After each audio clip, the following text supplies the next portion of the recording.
Dari. Sure. Dari, naisip ko na daw sa yung entertainment press dahil sa mga blind item mo. Hindi mo naman daw sinasagot kung sino. Ano yan kasi, anong tawag dito Kuya Jojo? May mga kausap akong entertainment press din. No? Sila, may mga kausap ako, tapos tinatanong nila ako, working with politicians, businessmen, they own hotels, they own mga ganyan. So I get this mga chika, I cannot name naman kasi grabe, bibigyan ko ng problema. Basta mga ganun-ganun lang. Tsaka hindi naman ako lagi nagaganyan. Eto lang talaga, sobrang detail, may CCTV. So, naano lang ako na itis lang. Pero hindi ko naman papangalanan. Doon po ako. So, alam daw yung blind item. kayo na po yan ha. I'm not confirming or denying anything. Basta, hindi po hashtags yun. Kasi 1M yun eh. Hindi yung sumasampa ng 500 si Nico eh. Hindi si Nico yun. Thank you. Okay, maraming salamat po. And the last set of questions will come from Ana Pingol from Pika Pika. Hello, good afternoon. May kinalaman pa rin po sa poster kasi nabanggit ni Direk, yun nga, sugal. So, sa buong cast, ano po yung mga parang biggest gamble nyo sa buhay? And did you win or lose? Ooh, okay. So, anong biggest gamble mo sa buhay? Jerry, dito muna tayo. Para fair. Okay. Tumaya, saan? So, hindi naman kailangan po sugal. Diba? Kahit saan. Oh. So, pag-ibig. So far wala naman. Lahat ng pinagdaanan ko, yung balik naman maganda eh. So, okay naman. Doing good, fine, and happy. Thank you. Okay. Ang safe. Okay. Let's go to Juliana. Ang hirap naman. Siguro ako, sugal, malaking sugal na inilaban ko, yung pinaglaban ko yung pagiging bakla ko sa nanay ko. Kasi nung una ayaw talaga ng nanay ko eh. And in fairness naman, nanalo naman. Thank you. Ako po yung kung hindi ako bumangon sa kama nung audition po ng hashtag siguro. Kasi hindi ko makikilala si Nico, si Jesus, syempre, si Juliana, at syempre hindi ako makakarating kung nasa po ako ngayon. Yun po.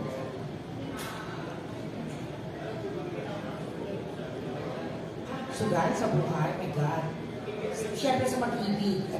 Laging talo, ilang beses. Okay. So, okay na yun, tanggap ko na. So, cut your losses.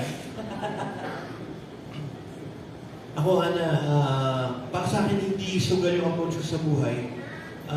Mas knowing the unknown or destiny or God's will. Pero in regards sa sugal, talaga sumugal ako literal. Naglalaro ng casino. Pero training niya para sa biyahe langit 2001, parang gano'n. Kasi hindi talaga ako sugal. Doon sa Menes po.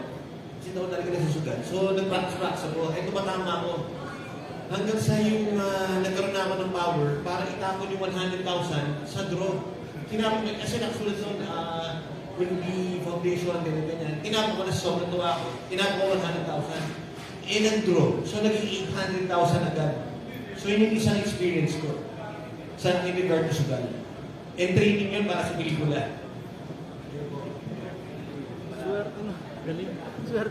Ako naman everyday naman sana na yung mga desisyon ko naman laging laging delikado, laging pasugal talaga magsimula sa mga gagawing proyekto, gagawing kasama Nino. Alam niyo yun, hindi naman nagkukulang ang Viva sa pangaral at saka sa patnubay, pero sira ulo lang talaga ako eh. So, ayun, I always try. But when I put myself into something, kapag nag-take risk ako, I always see to it, I win. Or if I don't win, quits lang. Medyo kapag kapag marami ka ng pinagdaanan na pagkatalo, hindi ka nasasanay eh. Ayaw mo na. Parang gano'n. So, wala namang nasasanay sa pagkapanalo. You always crave for more winnings, ika nga. Pero, lahat, pag-isip mo pa lang, sa tingin ko, sugal na yun. Mabangan ka, hindi. Pipili ka ng ganito. It's all gamble. Siguro po yung sugal ko nito lang nung makatrabaho sa Direk Dari. Kasi nung in-announce na magkakaroon ng movie with Direk Dari, ang dami kong personal na kaibigan, kahit kamag-anak ko sinasabi, dapat hindi ka nakipagtrabaho dyan kasi kakancel ka ng tao. May mga friends pa ako na schoolmate na sorry, gusto sana namin panoorin yung movie mo kaso dahil kay Direk Dari, autopass kami. Yung mga ganun na parang dahil dyan, bababa na yung following mo sa social media. So doon sumugal ako at nakita ko na hindi ako natalo kasi una-una, naging ako ng kaibigan kay Direk Dari. Kumita to, hindi, magkakaibigan kami, connection na rin. Connection na maayos, hindi yung connection dahil may pabor kay Direk Dari. Hindi ganun. At nakikita ko rin yung sinulat ng project na to, masasabi ko, for me, fit siya sa akin. At sa 8 years ko, magna 9 years na ako sa showbiz, ngayon ako nabigyan ng chance, mabigyan ng big break na ganito na ang sarap pala sa pakiramdam ng marami kang taping o shooting, marami kang kinakapisado. Tapos, para sa akin, like ko sinasabi, na pull off ko to. Hindi man ako ganun pakagaling na actor, pero kung ikukumpara ko sa dating Nico last 2 years, malayo na siya. So, Direk Darren, maraming salamat po. Galing ko mag-promo. No? Ako naman, I left showbiz year 2000, 1999. I had regrets after that. Pero now, masasabi ko, I don't have any more regrets. I've come full circle. Totoo ako ngayon sa nangyayari sa buhay ko ngayon. I've got family. I've got this awesome project coming out. Can't wait to see it. So,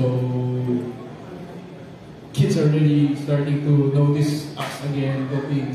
It's a blessing talaga. Pero itong mga dekadang dumaan na to, pagsubok to na nadaanan ko na ngayon masasabi ko na I don't regret it, na marami akong natutunan, maraming mistakes, pero in the end, when you get older at my age, you become a better person, better actor, so I'm blessed. I can never ask for anything more. Thank you God. Amen. Ako naman, habang tumatanda, nag-realize ko na ang buhay talaga ay parang sugal.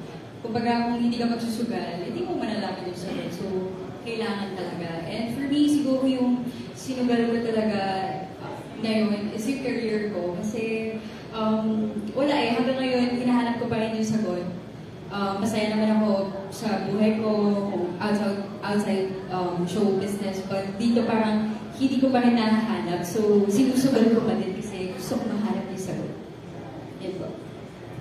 Ako po na-experience kong sumugal ng 17 years old pa po. Bata pa po ako noon.